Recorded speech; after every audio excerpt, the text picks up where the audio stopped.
Suamiku pewaris utama. Bab 111. Melakukan penyerangan. Hore! Hore!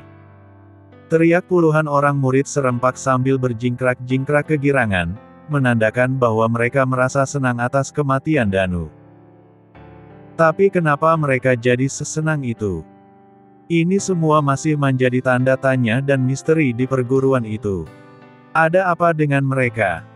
Kenapa mereka sangat senang begitu melihat Danu mati? Tanya Gentala penasaran pada murid-muridnya yang sekarang telah menjadi guru. Murid juga tidak tahu guru. Baru pertama kali ini saya melihat ada kejadian seperti ini. Jawab Adiwilaga, salah seorang dari murid utama Gentala, dan dibenarkan oleh teman-temannya yang lain. Coba kau panggil 5 di antara murid-murid wanita pemula itu kemari. Guru ingin mendengar secara langsung alasan mereka bergembira seperti itu. Perintahnya tegas. Baik guru. Jawab Adiwilaga patuh, kemudian berdiri dan langsung menuju ke tempat duduk murid perempuan di perguruan tersebut. Tak lama kemudian, 5 orang murid perempuan, dan 3 murid laki-laki datang menghadap Gentala, dan mereka hanya berdiri saja tidak berani duduk di dekat gurunya. Aku penasaran melihat dan mendengar, kalian juga yang lain sangat bergembira ketika guru kalian itu mati. Bisakah kalian katakan apa alasannya? Tanya Gentala langsung pada intinya. Itu. Jawab seorang murid ragu-ragu. Itu kenapa? Jawab dengan benar alasan kalian bersorak tadi. Bentak Gentala keras.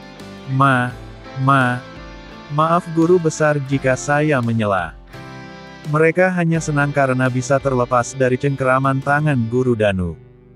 Ucap salah seorang murid laki-laki cukup lancar. Maksudmu? Mereka selalu mendapatkan pelecehan saat berlatih, juga di luar pelatihan, dan sialnya mereka tidak boleh mengadukannya pada siapapun termasuk pada guru. Jika kami berani mengadukannya, maka kami akan dihukum, dan tidak akan diajari teknik atau jurus apapun. Selain itu, kami juga diancam akan dihabisi, jika berani mengatakannya pada orang lain. Bukan hanya itu saja guru, dia juga mempengaruhi kami agar mengikutinya memberontak pada perguruan, dengan cara mengadu domba antar sesama murid di sini. Tapi kami selalu menolak, dan secara diam-diam melakukan perlawanan. Tapi apalah daya, kekuatan kami belum sebanding dengan kekuatannya. Maka kami hanya bisa pasrah dan menerima perlakuan buruk dari guru Danu itu. Begitulah yang terjadi guru besar. Jawab seorang murid dengan lancarnya. Ternyata ada kejadian seperti itu di perguruanku.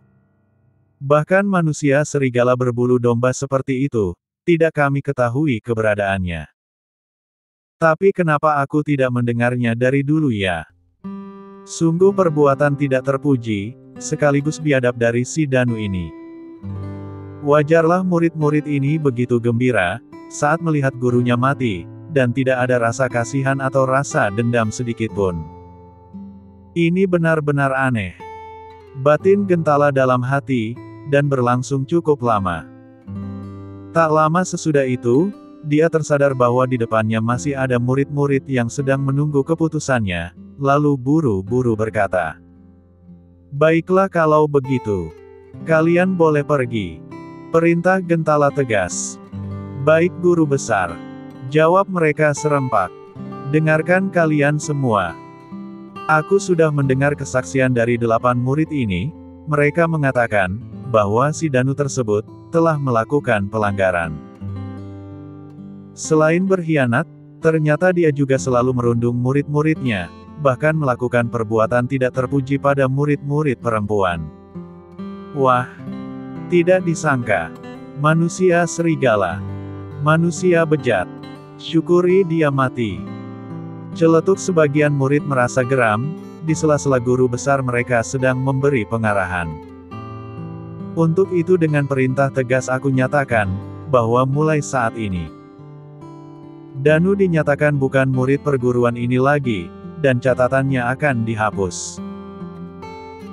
Jadi tidak ada lagi nama Danu Satya, walaupun dia sudah mati, dalam sejarah perguruan ini, dan namanya tidak akan dicatat dalam buku sejarah perguruan. Untuk muridku Hendy juga pendekar bumi. Aku sebagai perwakilan dari perguruan Wahyu Takwa, mengucapkan terima kasih banyak, karena kalian telah membantu menghapus riwayat para pengkhianat perguruan seperti si Danu itu. Untuk itu ke depannya, kami harap agar kalian semua selalu mengingat, bahwa mereka yang ada di depan kalian ini, adalah orang-orang baik, dan berdedikasi tinggi pada perguruan. Karena Danu telah dikalahkan dan mati, maka kerusuhan yang diperbuat olehnya dinyatakan selesai. Tapi kita tidak boleh lengah. Mungkin saja di perguruan ini, masih ada pengkhianat sepertinya.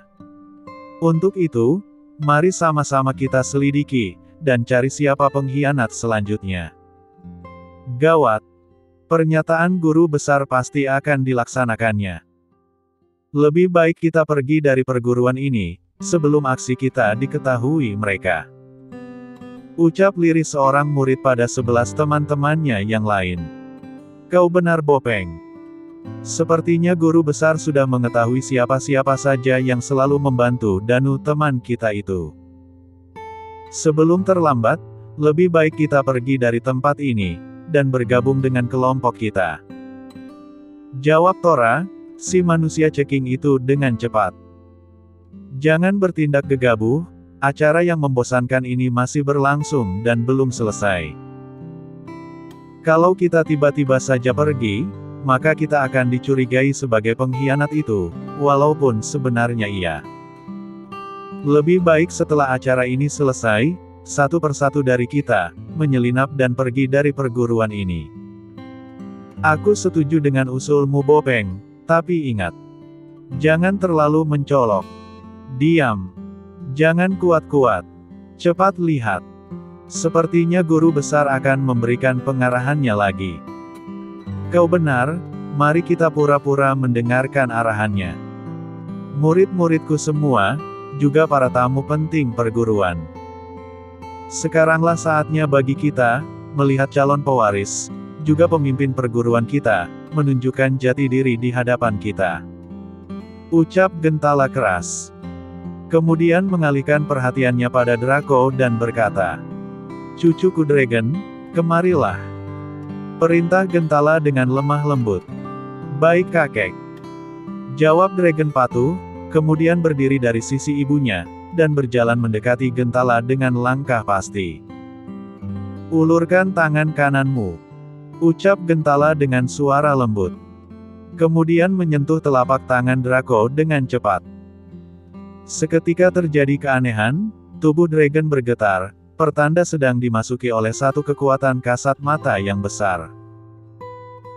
Tiba-tiba, sebuah batu kecil berwarna hitam, keluar dari tubuh Draco dan melayang-layang di udara.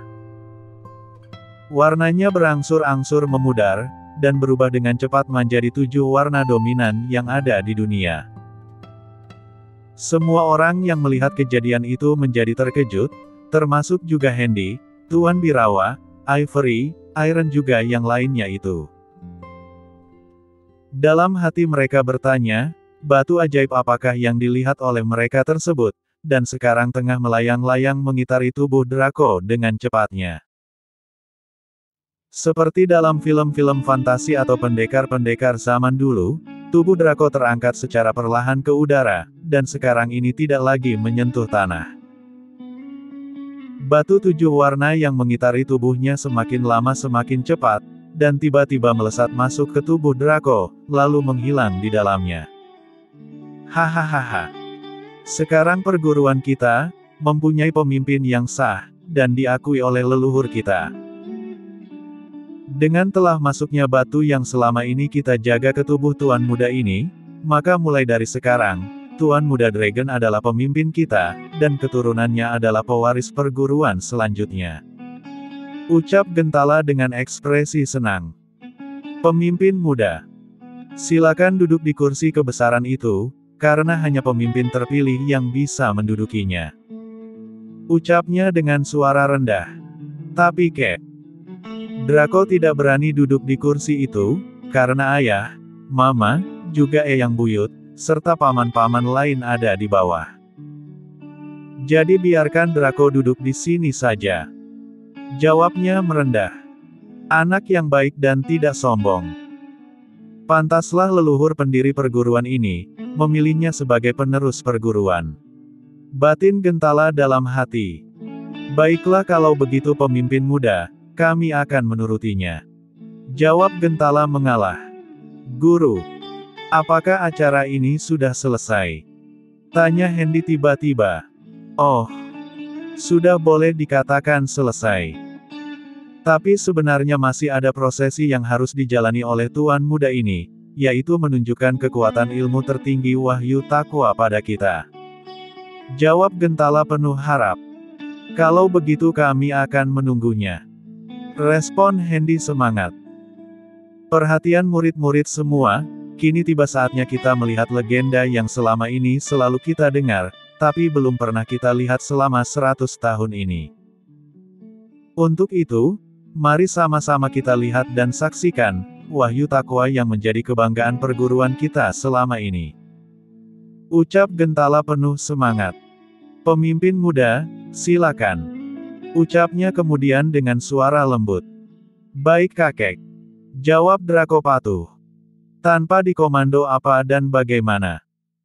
Dragon seperti sudah memahami gerakan apa yang harus dilakukannya di depan orang-orang yang ada di depannya. Sedetik kemudian, dengan gerakan perlahan, dia mengembangkan kedua tangannya ke samping, lalu diangkatnya ke udara. Seketika dari tubuhnya, keluar seberkas sinar kasat mata, dan aura penindasan yang sangat kuat, menerpa apa saja yang ada di dekatnya. Kursi, meja dan barang yang ada di atasnya bergoyang-goyang, bahkan banyak yang roboh, dan tertarik ke arah Draco. Tapi jatuh ke tanah kembali. Tuan Birawa, Hendy, Ivory, Iron, Hans, Leon, Bumi dan para pengawal lain, sedaya upaya bertahan dari tempat duduknya, agar tidak tertarik dan bergeser dari sana. Pak Sambudi atau Gentala, para guru, murid, termasuk juga 5 murid inti, terlihat juga sedang bertahan dengan mengerahkan kekuatan tenaga dalamnya, agar tidak terseret jatuh dari tempat duduknya tersebut.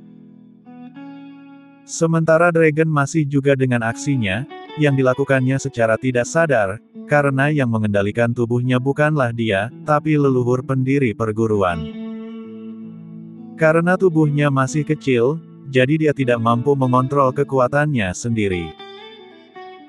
Mungkin seiring usianya bertambah, kekuatan sejati tenaga dalam itu akan mampu dikuasai serta dikontrolnya dengan baik. Tapi hebatnya, tubuh Draco tidak mengalami luka, atau cedera dari dalam. Sudah cukup anakku. Hentikan aksimu itu. Kami sudah tidak kuat lagi untuk menahannya. Teriak Ivory lantang, hingga menyadarkan Draco yang sedang mengirimkan aura penindasan ke arah orang-orang yang ada di situ. Dengan cepat dia menghentikan aksinya, dan seketika tempat itu menjadi hening. Semua orang bernafas lega walau bekas kengerian masih terasa. Bagi mereka, kejadian seperti itu belum pernah terjadi dan mereka lihat. Hingga membuat mereka terpana, seakan tidak percaya dengan kejadian yang baru dialaminya tersebut. Gentala yang paling tinggi ilmunya saja, tidak mampu membendung seluruh kekuatan yang dipancarkan oleh Dragon. Dia cuma berusaha bertahan, agar tidak terluka dalam, begitu juga dengan murid-muridnya. Sungguh sangat mengerikan kekuatan yang berasal dari tubuh pemimpin muda. Batinnya dalam hati. Apakah itu kekuatan sejati milik leluhur perguruan ini? Ucapnya lirih. Lebih baik aku diam saja, dan akan aku tanyakan padanya dalam kesempatan lain. Ucapnya lirih, sambil memberi kode pada murid-muridnya untuk melakukan sesuatu. Sementara itu di bagian Dragon. Setelah selesai memperagakan kekuatannya, ia ingin kembali ke tempat duduknya, tapi tiba-tiba seluruh murid perguruan, beserta guru-gurunya, memberi penghormatan tertinggi padanya, dengan cara menjatuhkan sebelah lututnya ke tanah dan berkata, "Salam hormat titisan leluhur." Ucap mereka serempak, dan terdengar kompak sekali. "Kakek, dan kalian semua, apa yang kalian lakukan? Cepat berdiri dan jangan berlutut seperti itu," ucap Dragon tidak enak hati. "Pemimpin, ini adalah cara kami memberi penghormatan pada leluhur, yang sejatinya adalah seorang pangeran, dan tokoh agama yang terkenal pada zamannya. Jadi pemimpin muda tidak boleh menolaknya." Jawab Gentala berterus terang. "Ayah!" teriak Dragon takut. "Lakukan apa yang harus kau lakukan anakku. Dan jangan menyalahi takdirmu sebagai pewaris perguruan. Perintahkan pada mereka agar berdiri dengan tata cara yang benar. Ayah yakin mereka akan menurutinya." Respon Hendy enteng. "Baiklah ayah." Jawab Draco patuh, kemudian melakukan seperti apa yang ayahnya katakan barusan. "Kalian semua berdirilah.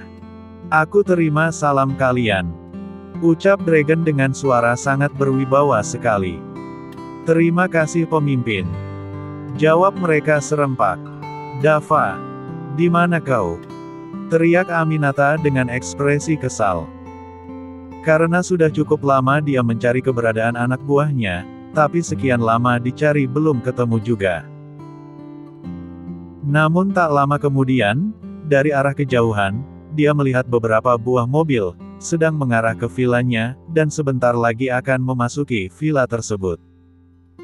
Ternyata orang yang dicari sedari tadi, ada dalam rombongan mobil mewah itu.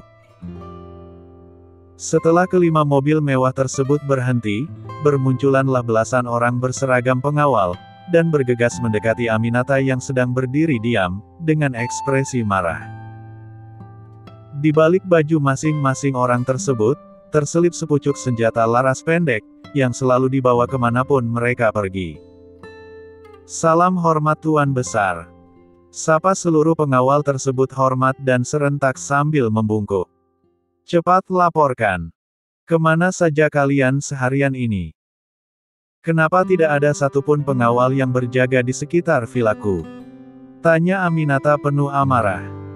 "Maaf Tuan Besar kalau kami salah. Kami pergi secara terburu-buru, karena mendengar kabar bahwa Tuan Muda Sagara mati terbunuh, ketika ingin memasuki kota Birawa." Jawab Anto berterus terang. "Apa? Siapa yang berani menghabisi cucu kesayanganku?" Reaksi Aminata terkejut dan tak percaya. "Cepat katakan siapa orangnya," desak Aminata tidak sabar. "Erik dan orang-orangnya," jawab Anto berterus terang. "Kurang ajar, datang dengan niat baik, tapi malah dicelakai seperti itu. Cepat kumpulkan orang-orangmu, dan berangkat ke kota sialan tersebut. Ratakan tempatnya, dan bunuh orang-orang yang ada hubungannya dengan Birawa." Perintah Aminata tegas.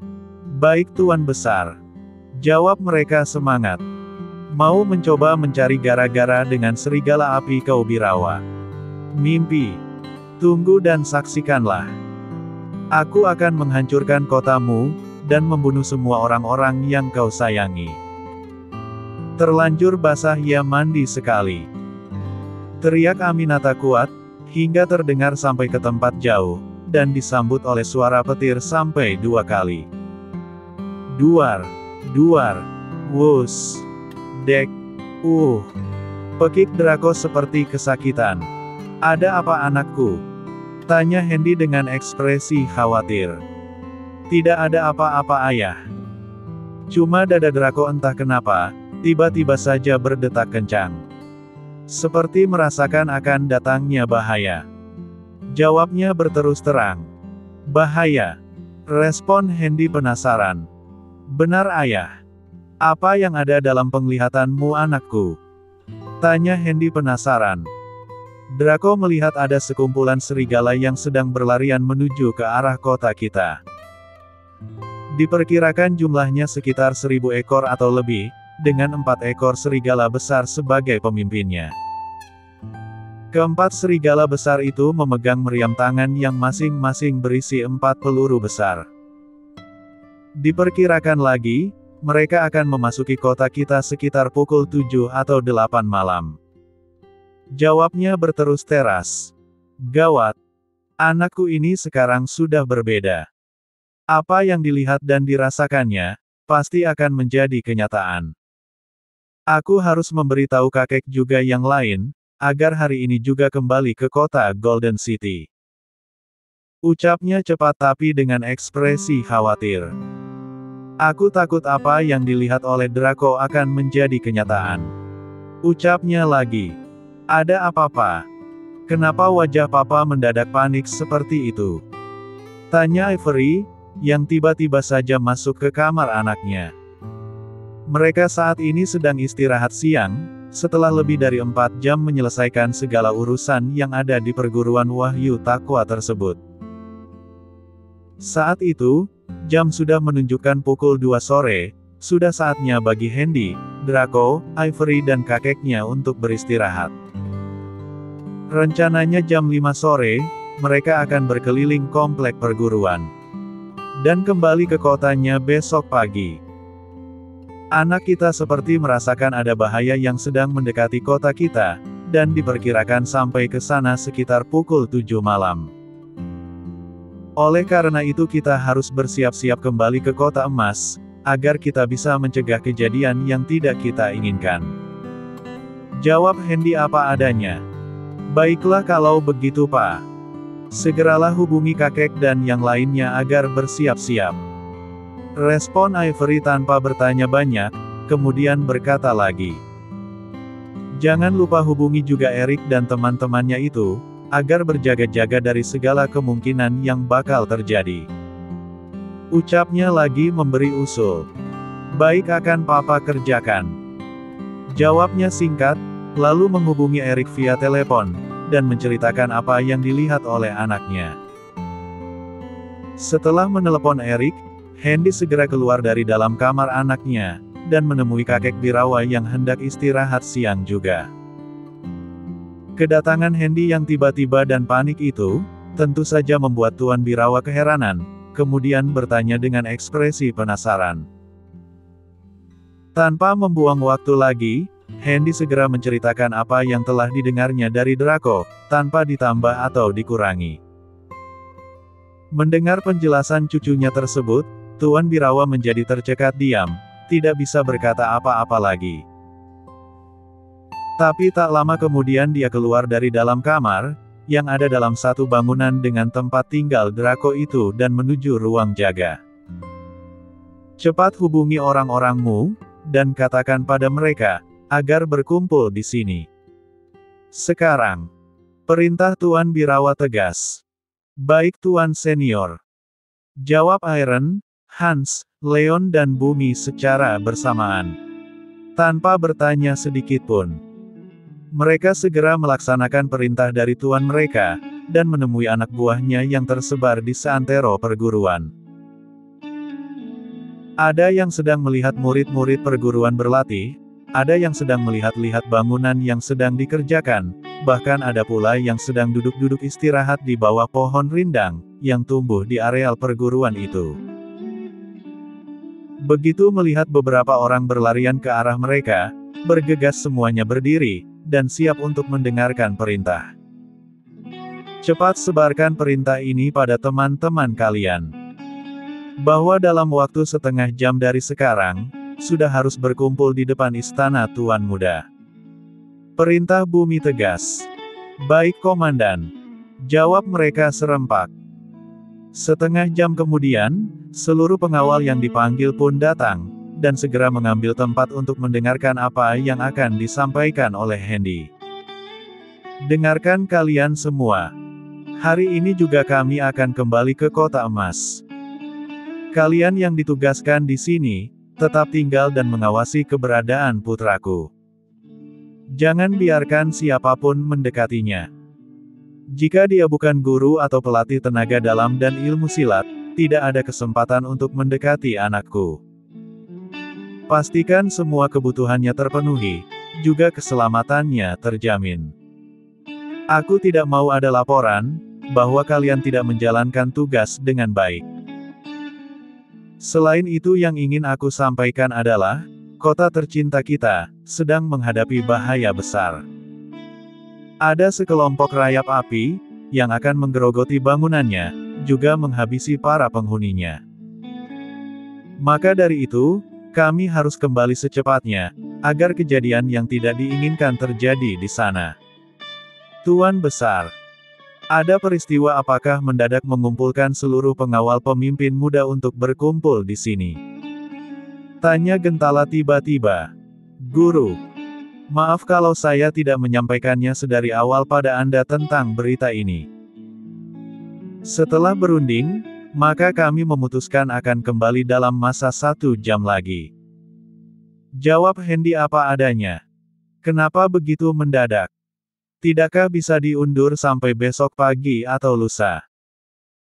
Maaf guru, kami tidak bisa memenuhinya, karena kami mendapat kabar, bahwa kota emas akan diserang oleh sekelompok orang-orang yang tidak bertanggung jawab.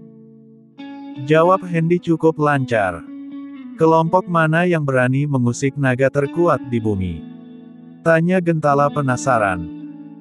Menurut penglihatan anakku, mereka adalah sekelompok manusia serigala, yang datang dari arah timur, dengan kekuatan sebesar 1000-an orang lebih.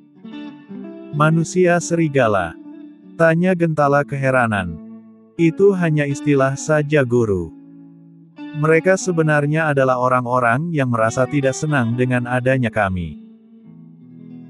Atau mungkin hanya orang yang ingin membalas dendam saja, karena mereka merasa dirugikan, atau mungkin ada anggota keluarganya yang mati terbunuh di tangan kami. Jawab Hendy apa adanya. Kalau itu alasanmu, guru tidak bisa lagi menghalangi, dan mencegah agar kalian tidak pulang hari ini. Cuma guru harap, kalau ada waktu luang, kunjungilah perguruan ini, dan lihat kemajuan tuan muda dalam menuntut ilmu. Ucap Gentala pasrah. Itu sudah jelas guru, karena tidak lama lagi, Draco harus masuk sekolah umum. Lagian saya juga perlu memastikan, bahwa seluruh bangunan yang direncanakan akan dibangun di sini, sudah selesai seluruhnya atau belum. Jadi guru jangan khawatir tentang itu. Yang perlu guru khawatirkan adalah, ada beberapa orang pengkhianat teman dari Danu yang masih berkeliaran di perguruan ini. Segera temukan dan hukum mereka dengan berat, karena saya tidak mau mereka bakal membahayakan keselamatan anakku, juga murid-murid perguruan lain. Jadi setelah ini, segeralah guru perintahkan murid-murid lain, untuk memeriksa setiap orang yang dicurigai di perguruan ini.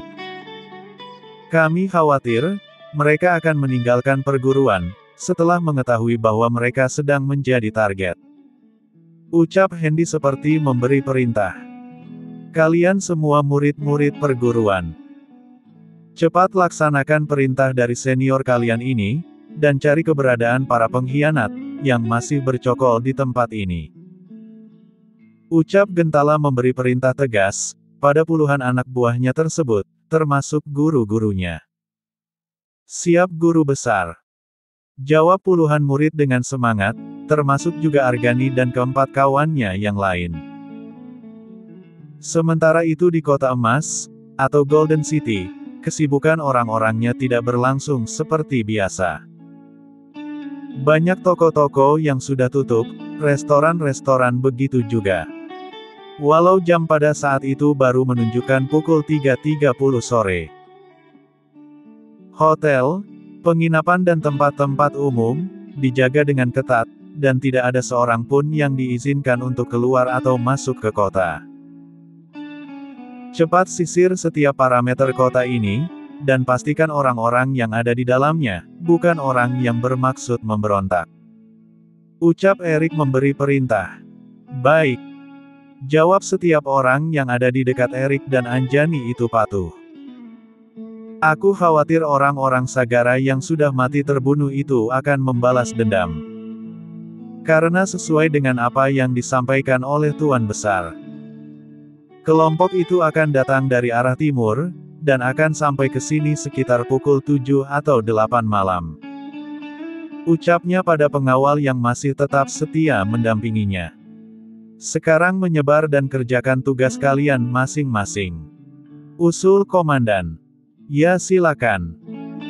Selain kota emas ini, apa tidak sebaiknya kota B juga dijaga ketat? Siapa tahu mereka telah ada di sana dan pasti melalui tempat itu. Ucapnya seorang komandan dengan usul briliannya. Baik, aku setuju dengan usulmu. Cuma masalahnya, kita kekurangan anggota, karena sebagian besar telah dikirim ke kota P Pulau S itu. Jawab Erik apa adanya. Anda jangan khawatir. Saya sudah menghubungi rekan-rekan kita yang ada di kota terdekat, agar segera bergabung dengan kita dan memperkuat pasukan yang ada. Bagus. Ternyata idemu sangat brilian, Rudolf. Nanti setelah masalah ini selesai, aku akan merekomendasikanmu pada ketua, agar kau bisa memimpin 100 pasukan, dan berada langsung di bawah komandomu. Respon Erik cukup lega. Terima kasih Komandan. Respon Rudolf senang. Sekarang mari kita menyebar, dan kerjakan tugas kita masing-masing. Ucap Erik memberi perintah. Siap laksanakan. Jawab belasan pengawal inti dengan patuhnya, termasuk juga. Bersambung.